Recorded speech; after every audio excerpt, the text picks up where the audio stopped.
इकाई 2.16।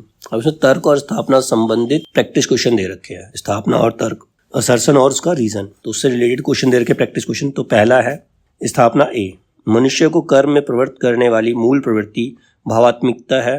केवल तर्क बुद्धि या विवेचना के बल से हम किसी कार्य में प्रवृत्त नहीं होते।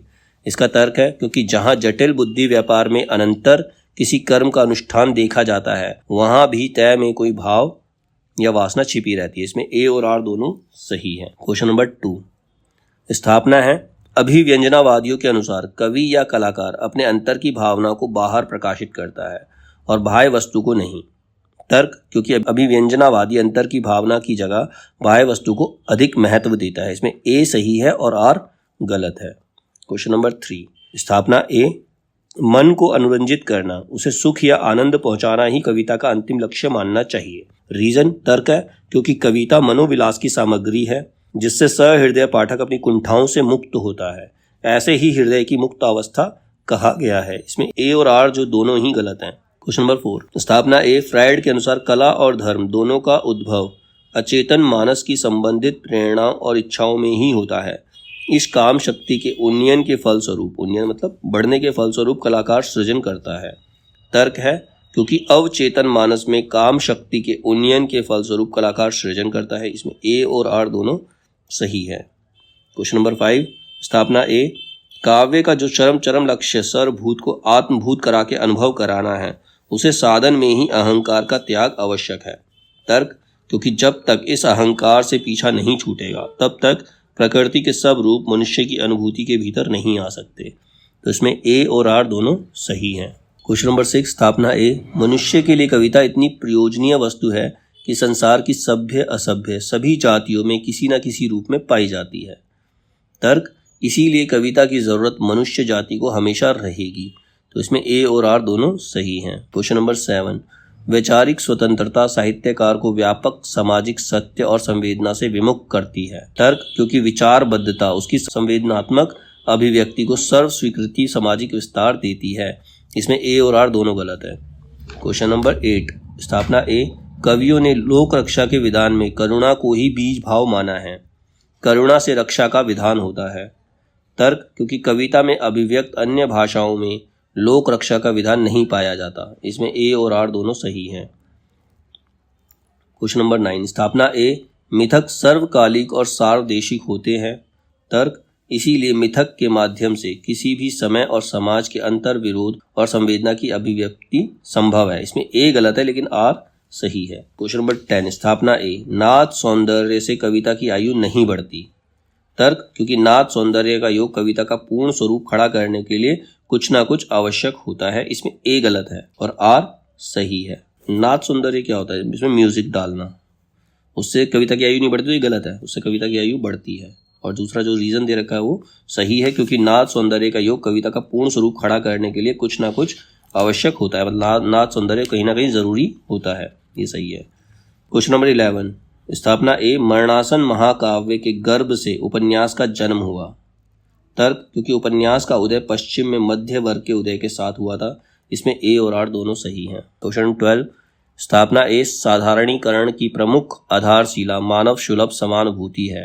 तर्क, क्योंकि मानव सुलभ समानुभूति स्वाभाविक मानवीय प्रवृत्ति है जिसे भारतीय दर्शन का बल भी प्राप्त होता है। इसमें ए और आर दोनों सही है। क्वेश्चन नंबर 13, प्रसाद के नाटकों में रस और द्वंद्व का आघंत समन्वय हुआ है। कारण कि यह केवल उन पर पश्चिमी नाट्य चिंतन के प्रभाव से ही संभव हुआ। ये गलत है। इसमें ए सही है और आर गलत है। क्वेश्चन नंबर 14, स्थापना ए, आदर्श नागरिक को आत्म विकास करते हुए सारी धरती के सुख में ही अपना सुख मानना चाहिए। तर्क, क्योंकि प्रत्येक नागरिक के व्यवहार की, उसकी अच्छाई बुराई की मूल कसौटी समाज कल्याण की भावना है। तो इसमें ए और आर दोनों सही है। क्वेश्चन नंबर 15, गोदान ग्रामीण जीवन का महाकाव्य है। ये बात सही है। उसका तर्क क्या है? क्योंकि गोदान में समग्र युग जीवन का चित्रण हुआ है। ये गलत है, समग्र युग जीवन का चित्रण इसमें नहीं हुआ, इसमें केवल एक गांव के बारे में बताया गया है। तो गोदान ग्रामीण जीवन का महाकाव्य सही है, लेकिन इसका रीजन क्योंकि गोदान में समग्र युग जीवन का चित्रण हुआ है, ये गलत है। क्वेश्चन नंबर 16, स्थापना ए, दो विरोधी मूल्यों के बीच भटकना और उससे उत्पन्न तनाव को झेलना ही आधुनिकता की एकमात्र पहचान है। तर्क, इसीलिए आधुनिक नाटककार मोहन राकेश के नाटकों में व्यक्ति स्वातंत्र्य और चयन की आजादी को महत्व मिला है। इसमें ए और आर दोनों गलत है।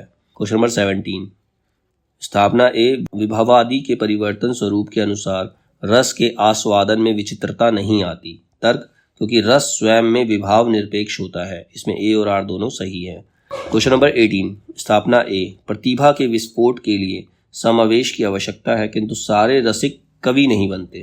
तर्क, राजशेखर ने रचनात्मक प्रतिभा को कार्यत्री प्रतिभा कहा है जो कुछ ही लोगों में होती है। इसमें ए और आर दोनों सही है। क्वेश्चन नंबर 19, स्थापना ए, गुण मुख्य रूप से रस के धर्म हैं पर इन्हें गौण रूप में शब्दार्थ के धर्म की माना जाता है। तर्क, क्योंकि गुण का निर्धारण शब्दार्थी से ही होता है। इसमें ए सही है और आर गलत है। क्वेश्चन नंबर 20, स्थापना ए, कामायनी को रूपक काव्य भी कहा जाता है। सही बात है। रीजन क्या है? क्योंकि इसमें रूपक अलंकार की बहुलता है, ये बात गलत है। इसका रीजन गलत है, लेकिन कामायनी को एक रूपक काव्य कहा जाता है, ये सही है। ए सही है और आर गलत है। क्वेश्चन नंबर 21, स्थापना ए, काव्येषु नाटकम रम्यम। तर्क, क्योंकि उसमें काव्य के साथ साथ सभी ललित कलाओं का समन्वय होता है, तो ये सही है। ए और आर दोनों सही है। पहला ए क्या बोला था उसने? काव्येषु नाटकम रम्यम।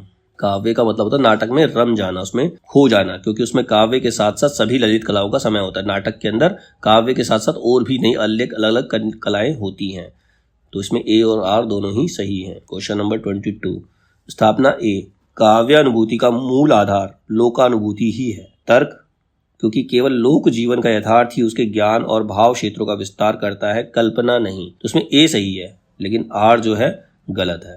क्वेश्चन नंबर 23, स्थापना ए, केवल सुंदरता ही कविता का लक्ष्य और उसका एकमात्र नियम है और सौंदर्य ही अनंत काल तक कविता में गूंजता है। ये बात सही है, ए सही है।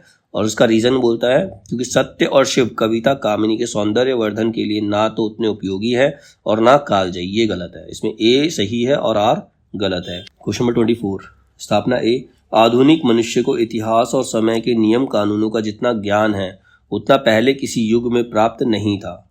रीजन, क्योंकि मध्यकालीन संस्कृति में धर्म का जो केंद्रीय स्थान था उसमें धीरे धीरे पीछे हटते हुए अपनी जगह इतिहास को समर्पित कर दी। इसमें ए और आर दोनों सही हैं। क्वेश्चन नंबर 25, स्थापना ए, साहित्य सर्जना का एक आधार सामूहिक अचेतन को माना गया है। रीजन, क्योंकि कविता मूलतः सामूहिक वाचन के लिए ही होती है। इसमें ए सही है और आर जो है वो गलत है। क्वेश्चन नंबर 26, स्थापना ए, आधुनिकता परंपरा का विलोम नहीं है क्योंकि ये प्राचीन और नवीन के द्वंद्व का परिणाम है।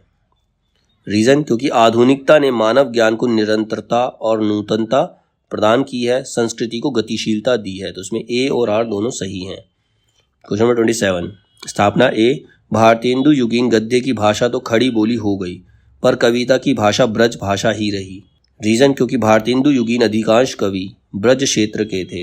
इसमें ए सही है और आर गलत है। क्वेश्चन नंबर 28, स्थापना ए, शब्द को सुनते ही संकेत के बल पर जो अर्थ साक्षात समझ में आता है उसे वाच्यार्थ कहते हैं।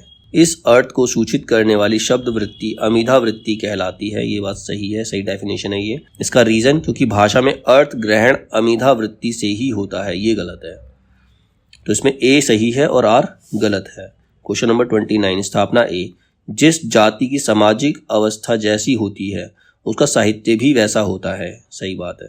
इसमें स्थापना ए सही है। इसका तर्क दे रखा क्योंकि जाति साहित्य का निर्णायक तत्व है। ये गलत है, जाति नहीं है, मनुष्य की सामाजिक अवस्था है उसका रीजन।